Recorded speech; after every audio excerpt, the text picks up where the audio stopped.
We're here shooting the AFL Indigenous All Stars headshots and everything that I need for the game night production. So it's a bit of a finely tuned workshop. They go through a bunch of different stations and then end up to me here in their full kit uniform.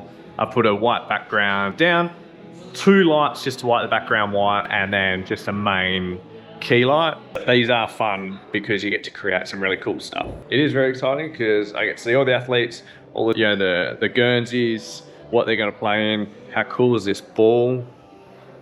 Look how custom it is color-wise. This is what they're going to play with in 2 days' time. The AFL Indigenous All Stars game, bang, versus the Fremantle Dockers. Pretty cool.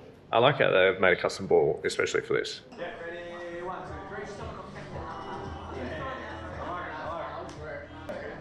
1, 2, 3, So each athlete, they come in and they get a series of photos. Basically angled on one side, straight, and then angled on the other side. So then production can use them for anything that they want. We get them to do a motion shot and something with the ball. So like a movement, that sort of stuff. It's really important to kind of nail each one, make sure they're in focus, because they need them all. They need all of the different variations. Okay, let me take you through my setup. Basically, I've got a Godox 600, just straight up here. And it's got a P120 softbox on it.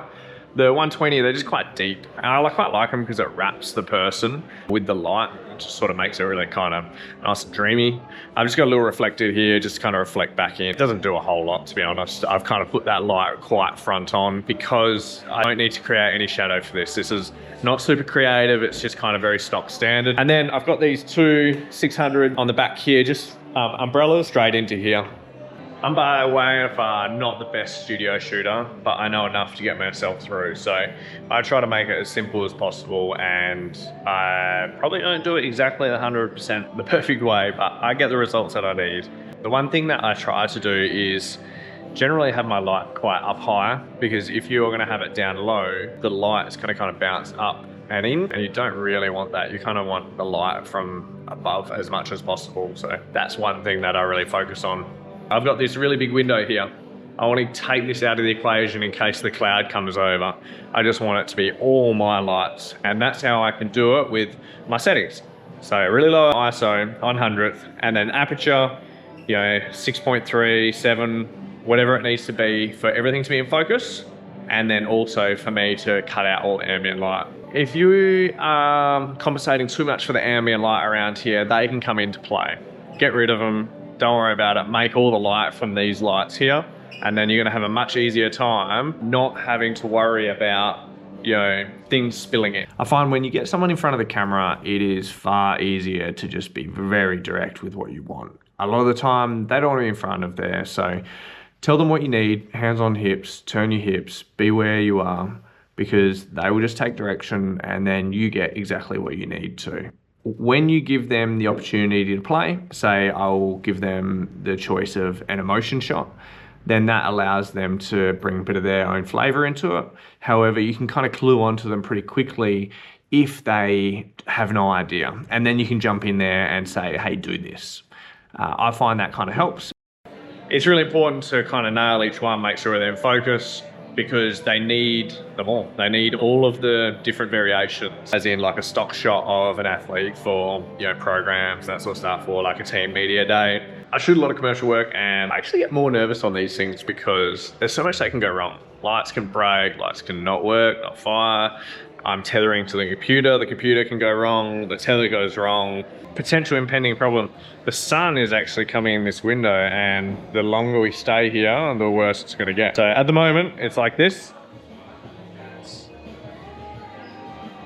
And it's going to come in this window, and we don't have any blinds or anything like that.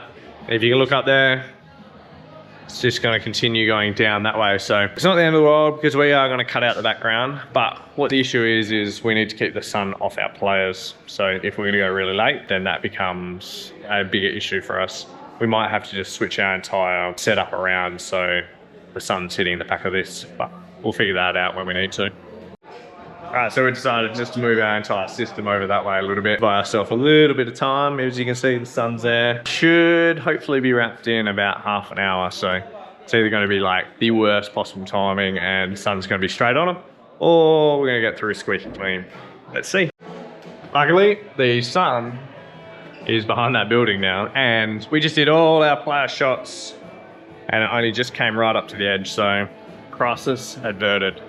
This job I had to edit on site and deliver straight away. So all I've done is done a pretty basic grade and a batch over them. No need to crop. These are being deep etched out, so they're off to the client right now, just exporting. Very, very basic grade, nothing too major, job done.